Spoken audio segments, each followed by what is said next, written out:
La grâce et la paix vous sont données de la part de Dieu notre Père et de Jésus-Christ notre Seigneur. Nous sommes ici pour être en présence de Dieu, pour être ouverts à son esprit, à sa volonté, à sa force de vie, à sa puissance. Qu'elle vienne habiter notre culte, qu'elle vienne habiter notre cœur. Nous voulons lui adresser aujourd'hui notre prière. Seigneur Dieu, envoie ton esprit sur nous. Que ce moment où nous sommes là, ensemble, pour écouter la parole que tu nous adresses,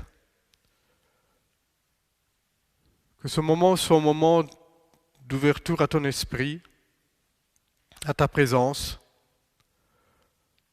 soit le moment d'une rencontre entre ce que tu as à nous donner et notre cœur qui a soif et besoin de toi. Sois au milieu de nous. Amen. Je vous invite à prendre le premier chant qui sera projeté. C'est une invocation à l'esprit.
Et nous empruntons les paroles du psaume 30 pour adresser à Dieu notre prière. Seigneur, vraiment tu es grand et je te chante. Oui, tu m'as remis debout, tu n'as pas laissé mes ennemis se moquer de moi. Seigneur mon Dieu, j'ai crié vers toi et tu m'as guéri. Seigneur, tu m'as fait remonter du monde des morts. Je descendais dans la tombe, mais tu m'as rendu la vie. Chantez pour le Seigneur, vous ses amis fidèles. Son nom est saint, dites-lui merci. Oui, sa colère dure un peu de temps, mais sa bonté dure toute la vie. Le soir, il y a encore des pleurs, mais le matin, c'est un cri de joie. Quand j'étais tranquille, je disais, je ne tomberai pas. Tu étais bon, grâce à toi, je me sentais en sécurité. Mais tu as caché ton visage et j'ai eu très peur. Je fais appel à toi. Je crie vers toi, qui est mon maître. Quel intérêt pour toi si je meurs, si je descends dans la tombe? Est-ce que les morts peuvent te dire merci? Est-ce qu'ils peuvent raconter ta fidélité? Écoute-moi, Seigneur, aie pitié de moi. Seigneur, viens à mon aide. Tu as changé mon chant de tristesse et une danse joyeuse. Tu as remplacé mon vêtement de deuil par un habit de fête. Alors je chanterai pour toi et je ne me tairai pas. Seigneur mon Dieu, je te dirai toujours merci. Amen. Voilà, l'intérêt de reprendre parfois ces vieux psaumes pour nourrir notre prière, c'est qu'on y découvre en profondeur, parfois ils font écho à ce qu'on vit mieux que nos paroles pourraient le faire. Et ça me... Voilà, je vous conseille peut-être de le relire ce soir avant de vous endormir. C'était le psaume 30. Et là, un autre chant qui nous invite à nous ouvrir à Dieu, c'est le chant numéro 14 qui reprend les paroles du psaume 42, « Crier à toi ».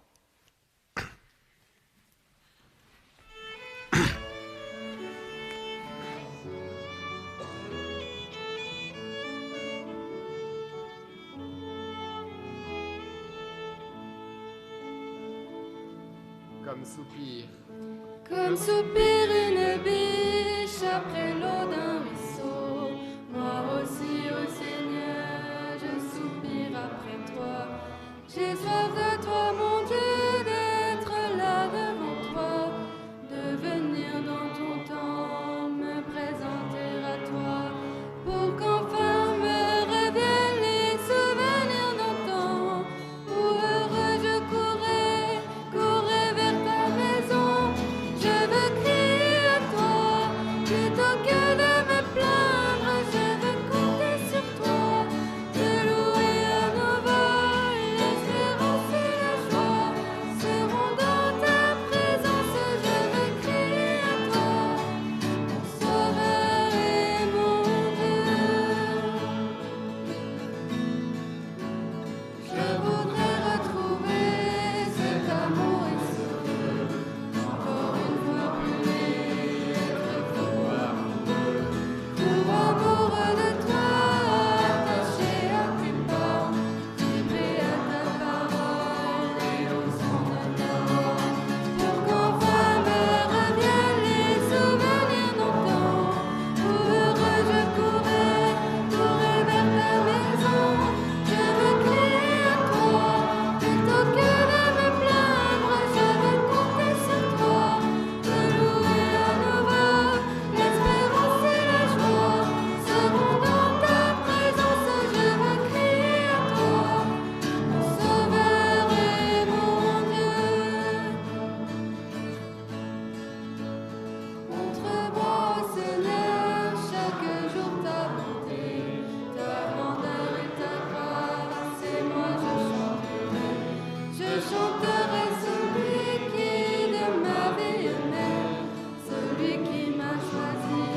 Je vous invite à adresser à Dieu vos prières, prendre un moment de prière libre.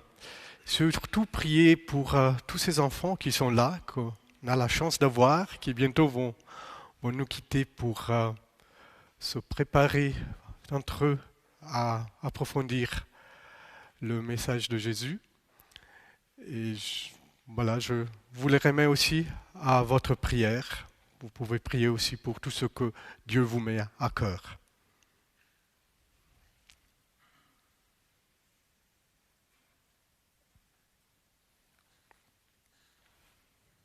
Seigneur, je te loue et je te bénis pour la joie d'être ici avec mes frères et sœurs. Je te loue et je te bénis pour les enfants qui peuvent entendre ta parole. Et merci pour ce cœur. Et merci de bénir ceux qui nous prennent soin. Merci pour la communion fraternelle et intergénérationnelle. Amen.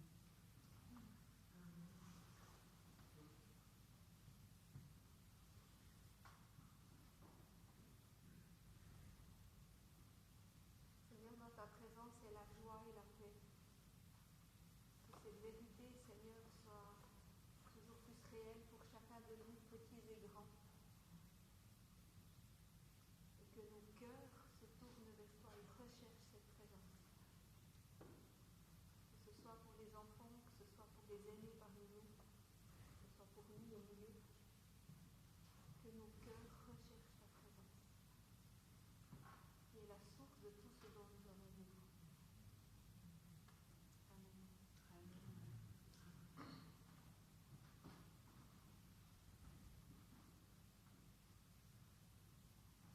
Je confie à ta miséricorde, Seigneur, tous les enfants qui ne sont pas ici, ceux qui sont dehors, ceux qui sont dans les camps de sortie. Père éternel, souviens-toi de chacun d'eux. Amen.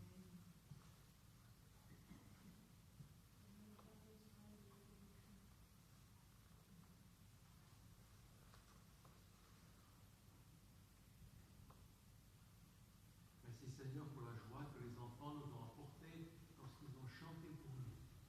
Te demandons de les bénir quand ils se retrouvent pour écouter les histoires de la Bible et les chanter ensemble. Que chacun puisse te rencontrer et trouver la joie que tu peux leur donner à chacun, petit garçon, petite fille, dans ses besoins. Au nom de Jésus. Amen.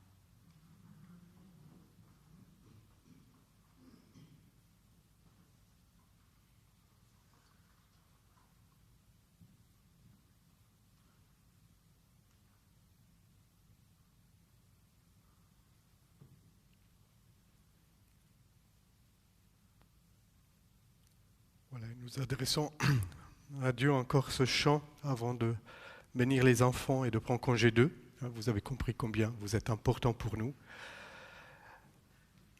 Le 83, tu es le Dieu des grands espaces.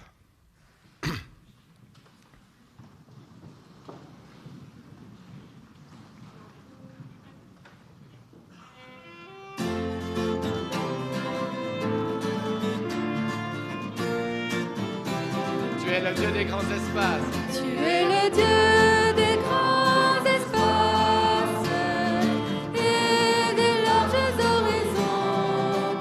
Tu es le Dieu des longues routes, des chemins vers l'infini. Tu es le Dieu qui dit, va quitte ton pays, tes idées mortes, tes vieux préjugés. Ta vie va refleurir, n'aie pas peur de mourir.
pouvez vous approcher.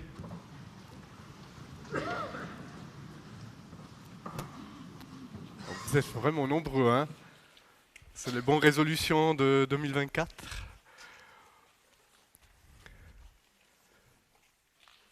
Soyez bénis. Ce moment, vous passerez avec vos moniteurs, soit une bénédiction pour vous, pour toute la vie, que vous puissiez approfondir cette sagesse que l'Esprit de Dieu met en nous. Soyez bénis. Amen.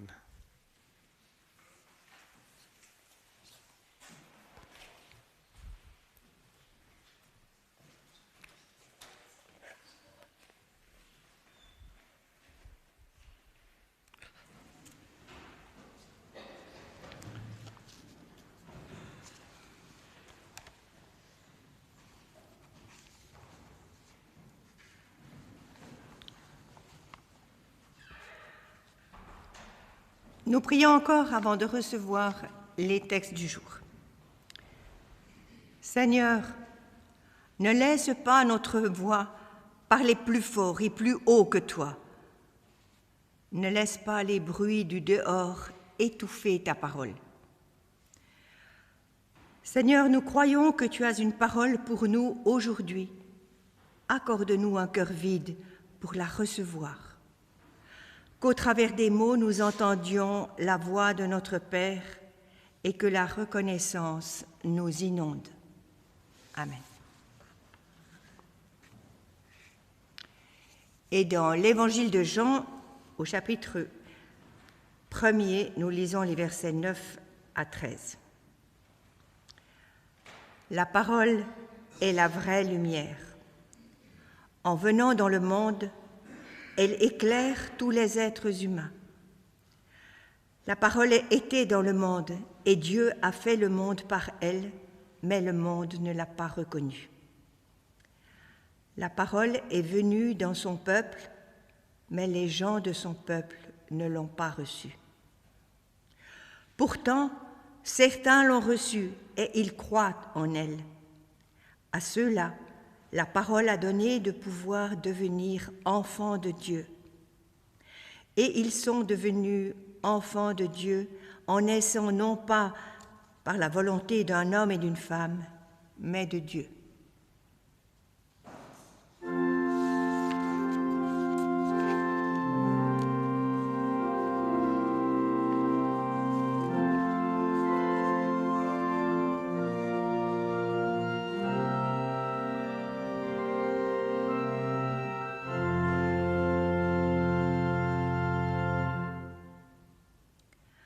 Dans la première lettre de Paul aux Corinthiens, au chapitre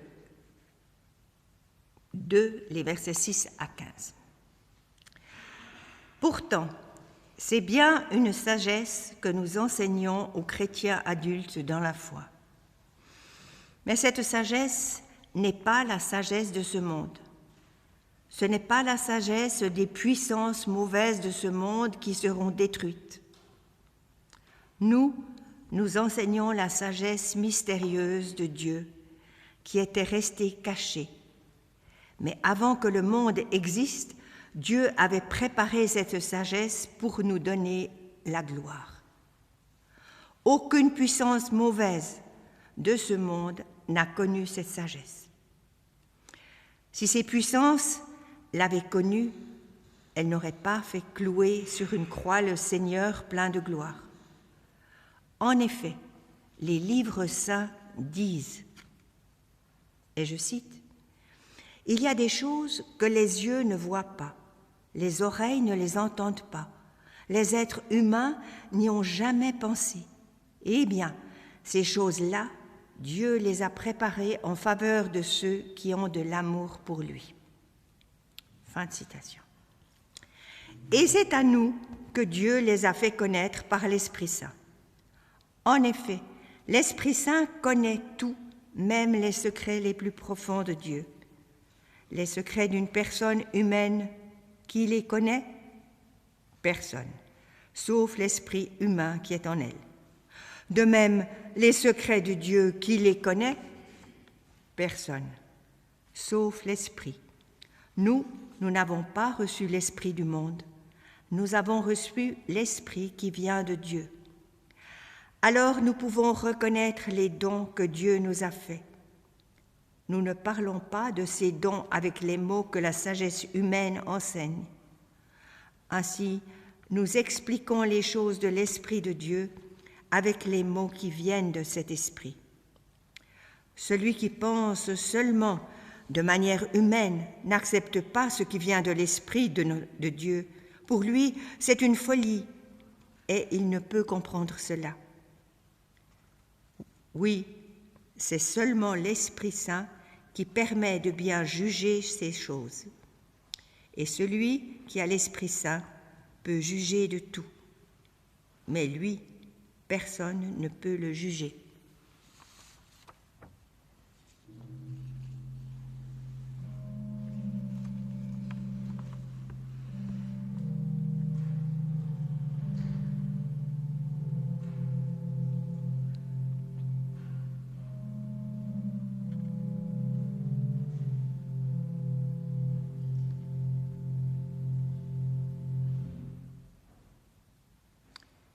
Et dans la lettre aux Galates, au chapitre 6, les versets 1 à 10. Alors, si vous voyez quelqu'un en train de commettre une faute, ramenez-le sur le bon chemin avec douceur. Attention à vous, je l'ai dit à chacun de vous, tu peux être tenté de faire le mal, toi aussi. Portez les charges les uns des autres et ainsi vous obéirez à la loi du Christ. Si quelqu'un se croit important, lui qui n'est rien, il se trompe. Chacun doit regarder avec attention ce qu'il fait. S'il trouve une raison d'être content de lui, il doit la trouver en lui seul, sans se comparer aux autres. Oui, chacun sera responsable de ses actes. Celui qui reçoit la parole de Dieu doit partager ses biens avec celui qui lui donne cet enseignement. Ne vous trompez pas à ce sujet. Dieu ne permet pas qu'on se moque de lui. Chacun récolte ce qu'il a semé. Si quelqu'un sème ce qui plaît à ses désirs mauvais, il récoltera ce que ses désirs produisent, c'est-à-dire la destruction. Mais s'il sème ce qui plaît à l'Esprit Saint, il récoltera ce que l'Esprit Saint produit, c'est-à-dire la vie avec Dieu pour toujours. Faisons le bien sans nous décourager. Oui, si nous allons jusqu'au bout, nous récolterons quand le moment sera venu. Alors, pendant le temps qui nous reste, travaillons pour le bien de tous, surtout pour ceux qui partagent notre foi. Gloire à toi, Seigneur.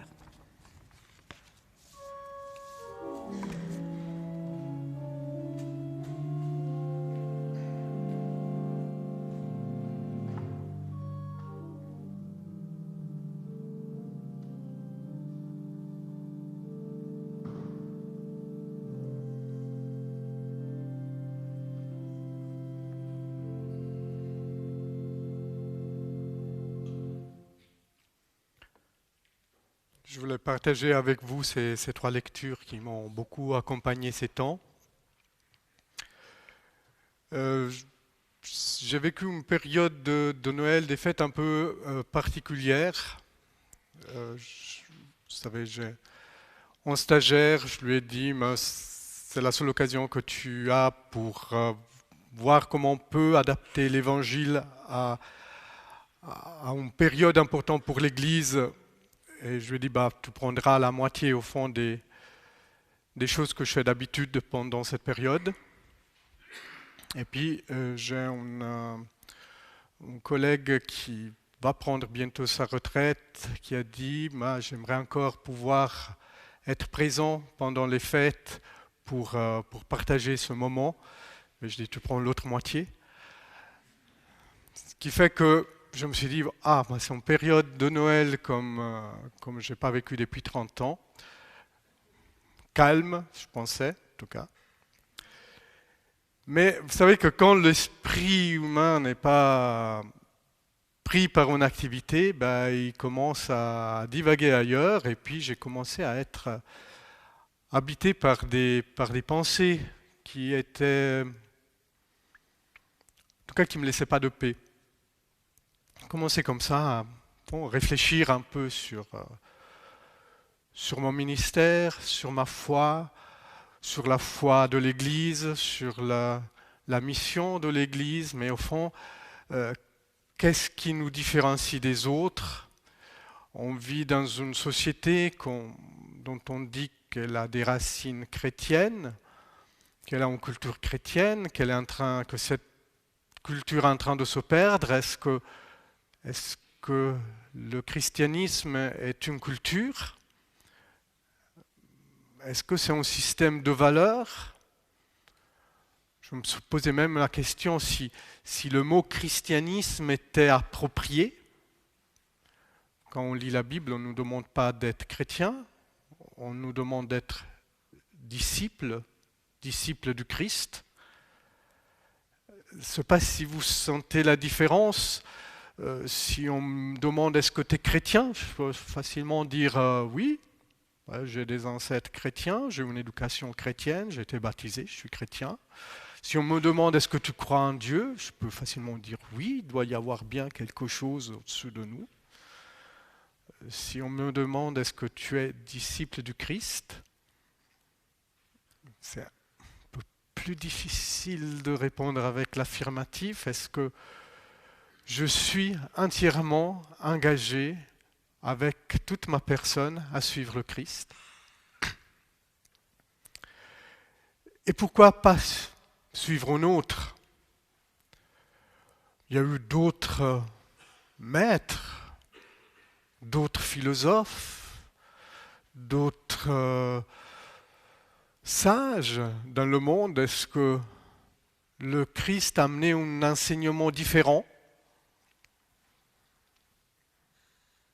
Le Christ c'est pas tellement c'est aussi un enseignement différent, mais c'est pas tellement l'enseignement pour lequel on est là aujourd'hui. Si on est là aujourd'hui, c'est que le Christ a fait bien plus qu'apporter un enseignement. Il nous a ouvert la porte à l'Esprit de Dieu. Il nous a permis de recevoir l'Esprit de Dieu. Et c'est ce qui fait la différence. Et c'est ce qui peut vraiment changer la vie. Ceux qui ont suivi la formation libérée ont l'habitude au fond de repérer trois dynamiques, trois aspects de la vie humaine: le corps, l'âme et l'esprit.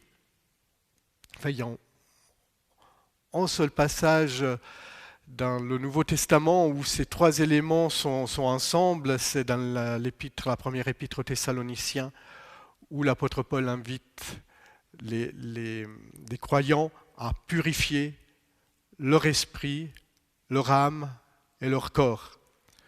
C'est ce passage-là où âme, corps et esprit sont présents en même temps, même si on part de l'un ou de l'autre dans d'autres passages de la Bible. L'apôtre Paul semble y mettre beaucoup d'importance à la dimension de l'esprit. Il parle même d'un esprit, d'un être humain spirituel, qui pour lui c'est important de faire vivre cet être humain spirituel. Dans l'épître aux Galates, il fait la différence entre... Vous pouvez vous approcher, entrer, prenez place s'il vous plaît. Vous êtes les bienvenus. Dans l'épître aux Galates, on parle d'un esprit, d'un être humain charnel en opposition avec un être humain spirituel. Et puis quand il parle d'un être humain charnel, il met beaucoup l'accent sur toutes sortes de débauches que l'être humain charnel peut accomplir par rapport à un être humain spirituel qui est pacifique, qui est ouvert, qui est dédié à l'accueil et à l'amour. Et puis dans l'épître aux Corinthiens, il parle d'un être humain spirituel, mais il le met en contraste, pas avec un être humain charnel, mais avec un être humain psychique. Je pense que l'auditoire était différent, parce qu'alors là, il ne parle pas de débauche, au contraire, il parle de sagesse. L'être humain psychique étant quelqu'un qui est à la recherche d'une certaine sagesse, même si c'est une sagesse humaine. Je sais qu'on a l'habitude en Église de critiquer un petit peu la sagesse humaine, mais la sagesse humaine, c'est quand même mieux que la stupidité humaine. On change de niveau. Les Corinthiens apparemment étaient plus évolués des Galates. Il y avait déjà une certaine recherche, mais Paul voulait bien insister sur le fait qu'il y avait un aspect qu'ils avaient oublié, c'était l'esprit, et que l'esprit nous donnait une sagesse qui était différente. Alors, j'ai pas rumeur qu'il y ait parmi vous des débauchés, comment on dit en français, des débauchés. Donc, je ne vais pas m'insister beaucoup sur l'aspect de l'homme charnel, mais je pense qu'on peut tous se reconnaître dans l'homme psychique. Comment on reconnaît? Qu'est-ce que c'est? Où l'homme psychique où il trouve son identité? Et d'abord dans ce qui est écrit sur notre pièce d'identité, notre nom, notre prénom, notre date de naissance, notre nationalité, notre sexe, même si c'est plus à la mode, les valeurs que nous avons reçues, notre éducation, nos choix, surtout nos choix de vie, qu'est-ce que nous avons choisi comme métier, qu'est-ce que nous avons l'intention de faire dans l'avenir. Donc tous des aspects qui constituent notre identité naturelle, dans laquelle on peut aussi tous se reconnaître. La première chose qu'on dit de nous, c'est notre nom et notre prénom. Alors que pour l'homme spirituel, c'est le même homme que nous sommes, donc c'est le même être humain que nous sommes. Donc c'est pas mais dans l'être humain spirituel, il y a une dimension qui est plus importante que tous ces éléments, que nos gains, nos succès, nos pertes, nos échecs. Ce qui est plus important même que notre nom et notre prénom, que notre date de naissance, ce qui est plus important, c'est de savoir d'être enfant de Dieu. C'est ce que nous dit l'évangéliste Jean. L'Esprit nous dit que nous sommes enfants de Dieu. Alors évidemment, c'est toutes des réalités que nous vivons. Et ces réalités sont un petit peu en tension parce qu'ils ne suivent pas la même logique. L'être humain psychique, sa logique, c'est la survie. Donc il développe des stratégies pour survivre. Il fait des choix dans le but de survivre. Il construit une culture dans le but de survivre. Alors que l'être humain spirituel, sa logique, c'est le don. Il a reçu, il donne. Et parfois, pour l'être humain psychique, c'est difficile de comprendre la logique de l'être humain spirituel. Un des dons de l'esprit, c'est le pardon. Pardonner dans la logique naturelle, dans la logique de l'âme, c'est bien, mais jusqu'à un certain point. Peut-on pardonner quand on nous a blessés en profondeur, quand on nous a humiliés? Donner, pour la logique humaine, c'est bien, mais un petit peu seulement. Est-il possible même et surtout en temps de crise, ou alors qu'on a même la peine d'avoir pour nous, d'être ouvert au don, de donner un corps, de faire du don en style de vie. La loyauté, la fidélité, aussi dans la logique de l'homme et la femme psychique, c'est des valeurs qui sont importantes de cultiver, mais quand ça devient dangereux d'être fidèle, quand ça devient dangereux de poursuivre le chemin qu'on a commencé, est-ce que c'est logique? On des dons de l'esprit qu'on met souvent en avant, c'est le parler en langue.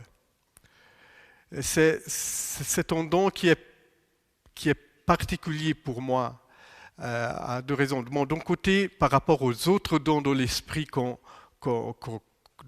Paul parle dans l'Épître aux Galates, semble le moins surprenant. Hein.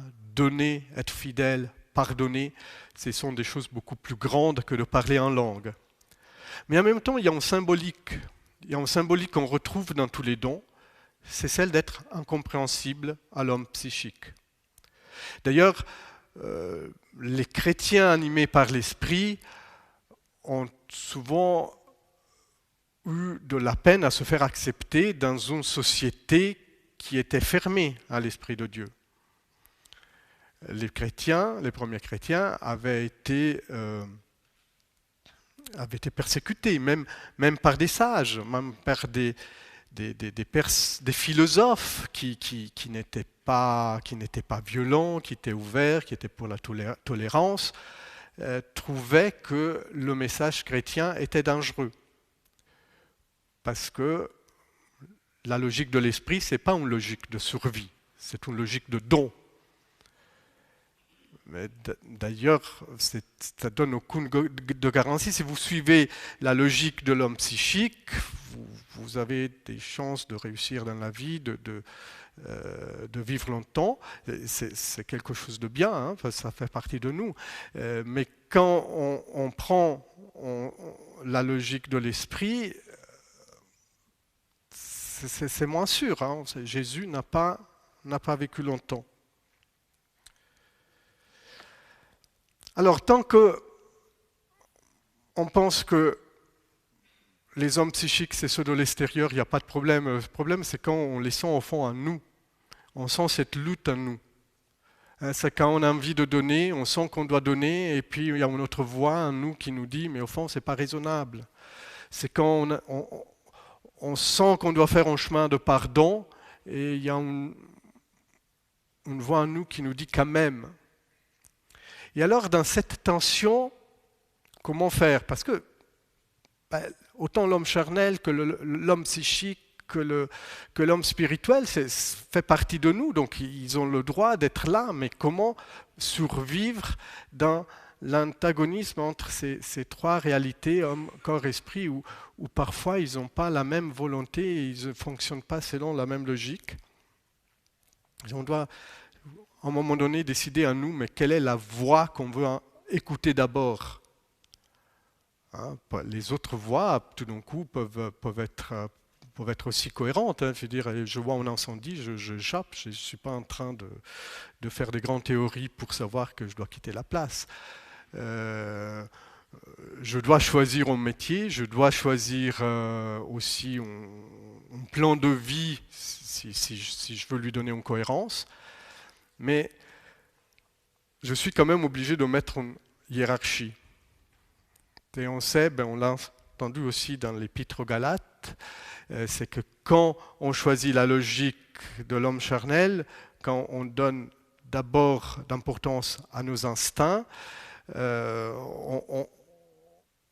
nos passions, d'abord il y a une certaine satisfaction, mais qui se fade vite, qui meurt vite, et puis on a une soif, on la comble, et puis on a encore un désir, puis on doit encore le réaliser, puis on a encore un désir, on doit le réaliser, on n'est pas, on vit que dans l'instant. Quand on écoute notre raison, alors là, on planifie mieux notre vie. On, on- on vit mieux, on vit plus longtemps, souvent, mais à un moment donné, on est confronté avec la mort. Quand on écoute l'esprit, bon, il n'y a aucune garantie, sinon celle de l'espoir. On peut toujours espérer, puisque la vie est donnée et la vie peut toujours être donnée à nouveau. Et c'est ce qui caractérise notre être Église, notre être chrétien. C'est ce que nous pouvons apporter de vraiment nouveau dans le monde. Personne ne le fait. Il y a beaucoup de monde qui s'occupe du corps, il y a beaucoup de monde qui s'occupe de l'âme. Nous sommes les seuls à donner importance à l'esprit, mais qui est aussi important, surtout, qui est très important. Et l'épître aux Thessaloniciens, cette épître donc, dont je parlais au début, qui met ces trois réalités, corps, âme, esprit, qui les nomme ensemble, c'est la même aussi qui dit « n'éteignez pas l'esprit ». Ce qui est intéressant parce que d'après les savants, probablement cette première épître aux Thessaloniciens, c'est la première épître que l'apôtre Paul a écrite. C'est peut-être le livre du Nouveau Testament qui est le plus ancien, qui a été écrit quelques années après la résurrection de Jésus. Et on sent déjà, si on a ce besoin de prier l'Église, de ne pas éteindre l'esprit, c'est qu'il y avait déjà cette tendance à oublier cette partie de l'être humain, même dans les premiers chrétiens. Corps et âme, ça, on connaît. Mais qu'il y a aussi l'esprit, puisque l'esprit est un don qu'on ne maîtrise pas, on a aussi tendance à ne pas le voir. Et aujourd'hui, alors que on parle de déchristianisation, alors que l'Église se cherche une mission, alors qu'on s'interroge encore, mais est-ce qu'on sert à quelque chose? Avant d'inventer, de devenir Église événement, de trouver des trucs pour qu'on s'intéresse à nous, nous devrions redécouvrir cette dimension de l'esprit, et surtout l'esprit de Dieu, et vivre que ces moments où nous nous retrouvons ensemble, le dimanche, quand vous vous retrouvez ensemble en communauté de maison, quand vous vous trouvez seul, soit l'occasion pour approfondir cet esprit,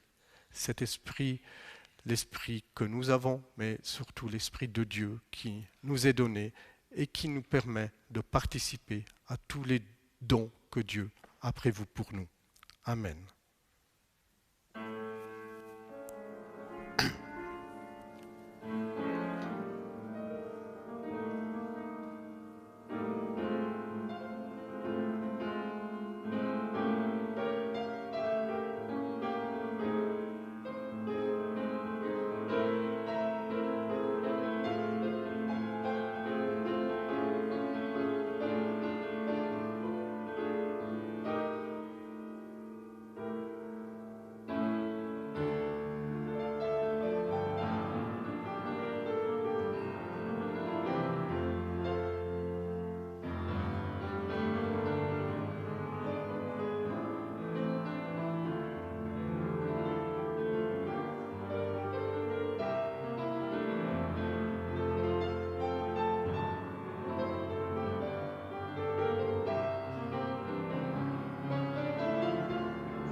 sois le centre,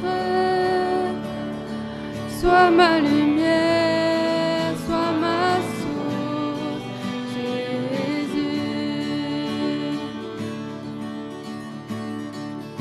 Jésus,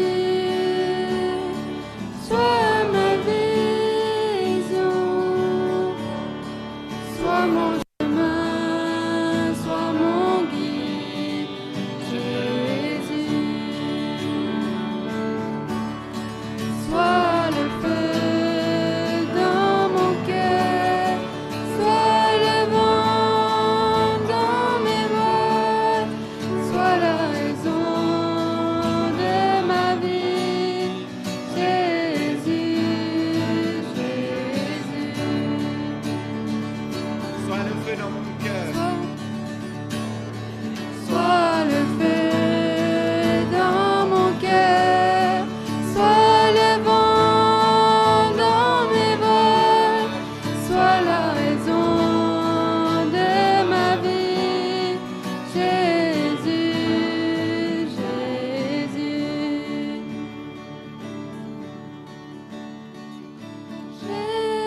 Jésus, sois le centre, sois ma lumière, sois ma source, Jésus.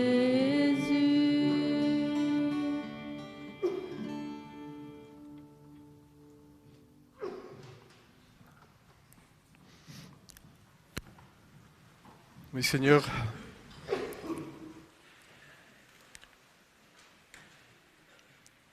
nous voulons te remercier pour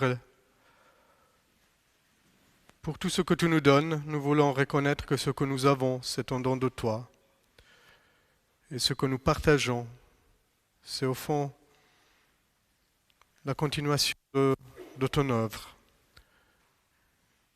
Que ce que nous avons reçu aujourd'hui, nous puissions le mettre au service de ceux qui n'ont pas encore entendu le message de l'Évangile ou qui ont besoin de l'approfondir ou qui cherchent à le vivre.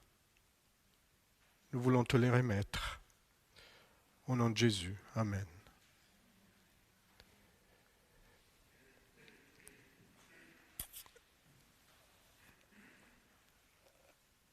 On se pose souvent la question, mais comment recevoir l'Esprit ? Et dans l'enseignement de Jésus, c'est clair. C'est une façon pour recevoir l'Esprit, c'est de prier. Ceux qui demandent l'Esprit en prière seront exaucés, nous dit l'Évangile de Luc. Il y aura un moment de prière comme tous les dimanches. C'est aussi l'occasion de demander à l'Esprit. Si vous avez besoin de vous ouvrir à l'Esprit de Dieu, n'hésitez pas, après le culte, venir à l'espace prière où des personnes seront présentes, des croyants, des croyantes, sont là pour prier avec vous. Au foyer, on a aussi ce moment communautaire que vous connaissez, qui sera suivi du repas spaghetti. J'ai vu sur le WhatsApp passer différentes idées de sauces qui pourraient... On a aussi un corps qu'on doit nourrir. Et sans ce corps, on ne ferait rien. Donc pensez aussi au bien-être de ce corps. Et puis on entre avec dimanche prochain dans la semaine de l'unité, de prière de l'unité des croyants. Et j'espère que ce soit aussi une semaine de prière de l'unité des disciples de Jésus-Christ. C'est un peu particulier parce que Don Leonardo étant en congé sabbatique, il y a moins de cultes qui peuvent être vécus en commun. Dimanche prochain, il y aura une célébration à l'église catholique de Crécier à 10h30. Et c'est la seule célébration écuménique commune. Sinon, il y aura un culte normal. Chaque culte est exceptionnel, surtout si on le vit Si on le vit dans la dimension de l'esprit, c'est l'occasion de renouveler notre attachement à Dieu. Mais voilà, il y aura un culte ici à Saint-Blaise. Et il y aura une conférence le 17, le mercredi 17 à 20h au centre paroissial de Cressier, une conférence de Rosette Poletti. Je ne sais pas si ce nom dit quelque chose à quelqu'un. Elle était très connue en un certain temps. Elle a beaucoup réfléchi à la mort, réfléchi aussi à la bienveillance, et puis elle tiendra la conférence. Je pense que c'est un peu comme les Rolling Stones, qui reprennent après un certain temps où on ne les a plus entendus. Mais voilà, c'est une revenante, mais c'est quelqu'un qui a beaucoup de sagesse. Donc, non, ça c'est... Bon. Qu'est-ce que je suis en train de dire? Bon, non, venez, ça vaut la peine. Voilà. Mais les Rolling Stones aussi, mais...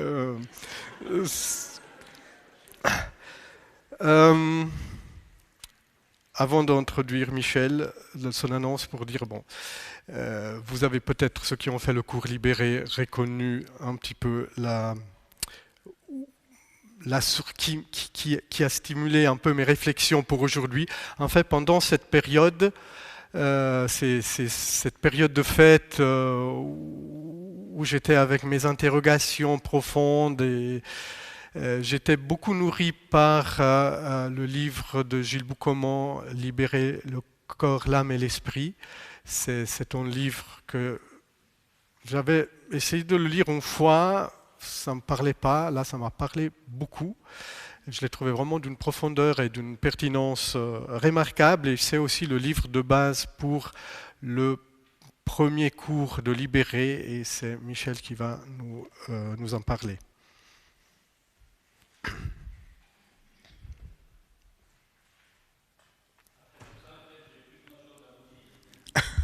Ça marche? Les dates et les heures. Si ce n'est les dates et les heures. Vendredi prochain, le soir, à 19h30, il est conseillé d'arriver un petit peu plus tôt. Commence cette formation libérée. C'est le premier module qui aura lieu ce week-end entre vendredi, samedi et dimanche après-midi. Comme l'a dit Raoul, libérer de quoi? Libérer de qui? Il se peut que dans cet constat d'être enfant de Dieu, nous nous apercevons qu'il y a des choses qui nous collent à la peau en quelque sorte, ou qui nous empêchent d'avancer, qui nous empêchent d'être véritablement, d'incarner véritablement cet état d'enfant de Dieu. Et justement, je ne sais pas si ça vous arrive d'avoir du désordre dans vos affaires, moi ça m'arrive de temps en temps. Et pour faire un petit peu la clarté, de temps en temps prendre du temps pour mettre un petit peu de l'ordre dans mon administration, disons, ça permet de clarifier les choses, de faire le point, de faire le check sur ces choses-là et de mettre un petit peu d'ordre entre ce qui concerne le corps, ce qui concerne l'esprit, ce qui concerne la psyché ou l'âme dans notre langage à nous. Cette formation, elle est accessible à toute personne baptisée et adulte, donc 18 ans. Elle aura lieu en 3 modules. Enfin, il existe 3 modules, 2 sont accessibles à tout un chacun. Le 3e s'adresse plutôt à des personnes qui auront envie d'accompagner spirituellement d'autres personnes. Vous trouverez donc à la sortie des feuillets comme celui-ci, qui vous donnent aussi tous les renseignements nécessaires. Et il est nécessaire de s'inscrire et de faire le module 1 pour pouvoir faire le module numéro 2. Vous trouverez encore des informations sur le site de la paroisse ou je ne sais plus où, enfin, si jamais vous pouvez toujours vous adresser à moi ou à mon épouse ainsi qu'à Raoul. Je crois que je vous ai tout dit. À tout bientôt.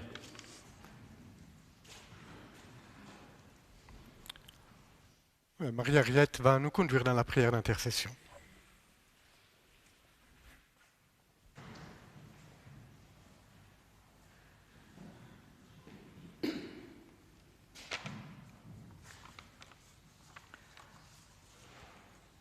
Nous prions. Seigneur, nous te prions, donne-nous des yeux pour voir la splendeur de ta promesse, afin que nous puissions partager l'amour, la terre, le pain et l'amitié. Seigneur, nous te prions, donne-nous des oreilles pour entendre la voix de ta justice, afin que nous puissions partager l'amour, la solidarité et l'espérance. Seigneur, nous te prions, donne-nous des bouches pour parler de l'homme nouveau, afin que nous puissions partager l'amour, la paix et l'harmonie. Seigneur, nous te prions, donne-nous des bras pour déplacer les montagnes de désespoir, afin que nous puissions partager l'amour, la vie et la compassion. Seigneur, nous te prions, donne-nous des têtes pour tenir tête, pour tenir bon malgré tout, afin que nous puissions partager l'amour, la vérité et la justice.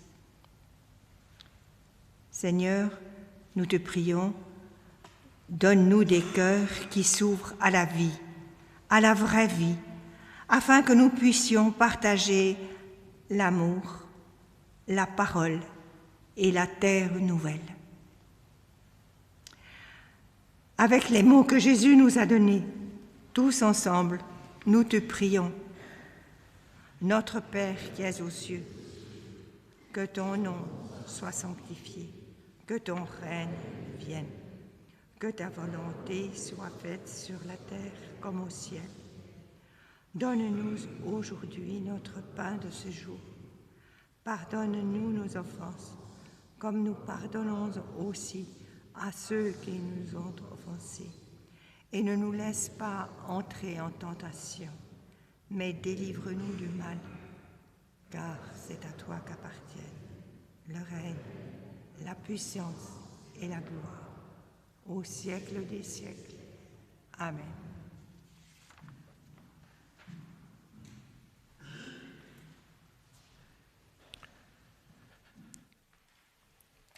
Et voilà encore un dernier chant.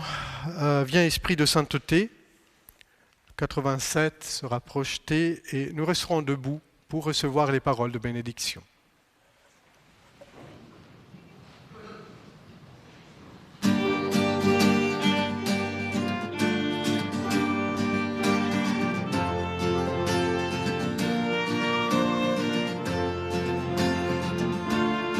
Viens,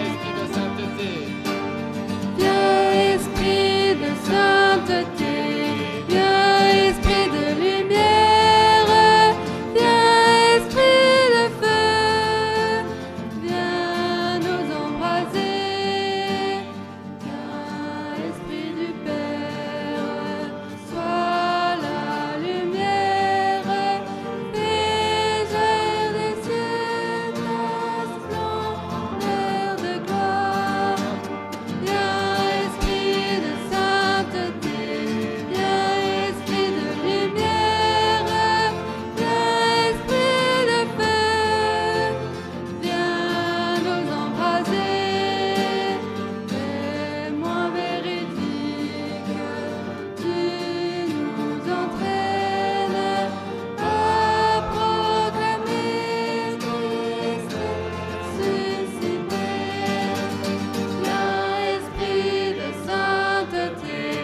Frères et sœurs, soyez bénis. Que l'Esprit de Dieu souffle sur vous. Soyez nourris par son amour. Amen.